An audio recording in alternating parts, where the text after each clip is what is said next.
Дистанционное обучение в учебных заведениях Молдовы началось с 16 марта по 30 мая включительно. Оно было представлено как вариант продолжения изучения учебной программы, которая не нарушала условия карантинных мер. На первый взгляд, это хорошее решение проблемы, но тема имеет свои подводные камни. Как оказалось, никто не ожидал того, что обучение в школе может перейти на дистанционное. О своей реакции рассказали директор лицея имени Николая Третьякова города Камрад, ученики, учителя и родители. Времени на то, чтобы мы реагировали, как-то совершенно не было.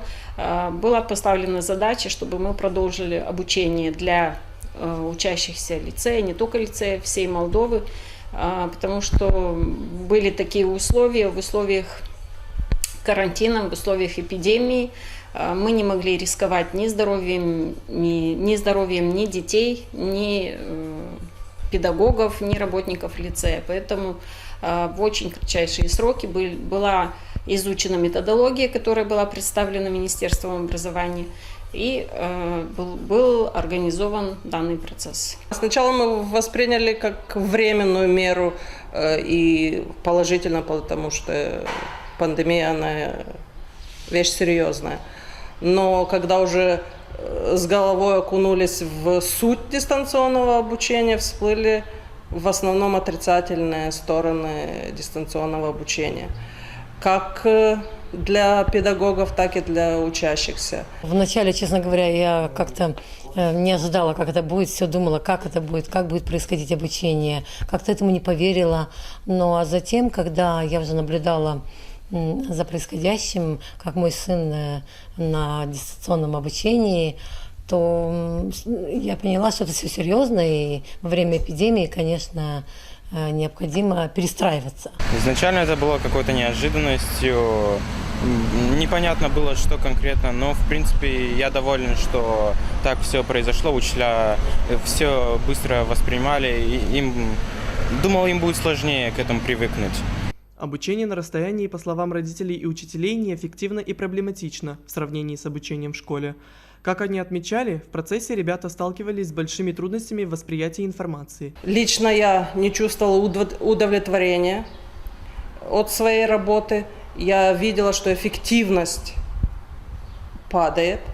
Учащиеся, в первую очередь, школа дает, конечно же, знания, но и также социализирует ребят. И так у нас ребята уходят очень часто в виртуальную жизнь, в виртуальный свой мир. Посадив их на дистанционное обучение, мы отучаем детей от общения между собой. Не тот уровень знаний и преподавания. Я считаю, что это и учителям было немного сложно дистанционно обучать. Во-первых, и техника подводила, а во-вторых, и не всегда и программа иногда зависала, поэтому, когда есть учитель, задашь вопрос вовремя, и совсем другое. То есть ты наравне с учителем, ты рядом, ты и учебник по-другому воспринимаешь, и у тебя и зрение не портится. Часто бывает, программа сбивается, ребенок выходит из программы, не слышит все, что говорит учительница. И еще у нас дети, если нет взрослых и некому смотреть, они, бывает, просто отключают камеру, играют в игру, учительница, даже если я объясняю урок, они ее не слушают, не услышат этот урок. Директор лицея имени Николая Третьякова Пынтя Полина подчеркнула, что для удобства детей и учителей в учебном процессе школе была оказана помощь в оснащении технологий. В начале этого обучения дистанционного трудности были связаны с обеспечением технического оснащения учащихся и педагогов. Совместно с исполкомом Гагаузии, совместно с депутатским корпусом, то есть со всех сторон спасибо огромное всем, кто предоставил такую возможность, предоставили и ноутбуки, и планшеты, то есть все, кто чем мог. Учебное заведение также оснастил педагогов по своей возможности техническими средствами для того, чтобы в полном объеме реализовывался дистанционный процесс. Некоторые ребята увидели в онлайн-обучении положительные стороны, так как обучаться стало намного проще за счет того, что не нужно тратить время на ходьбу в школу, также можно делать это не в формальной обстановке. Очень легко сразу можно в течение нескольких минут сразу зайти, и все, не надо никуда идти, ничего. В принципе, учителя могут более как-то сразу презентацию показывать или что-то такое. Не надо никуда идти, не надо рано вставать в школу, одеваться.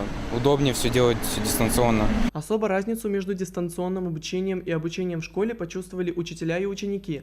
Работали учащиеся на платформе Zoom. Если в классе мы можем по глазам, по темпу, можем определить, усвоил учащийся материал, то в дистанционном обучении этого нету.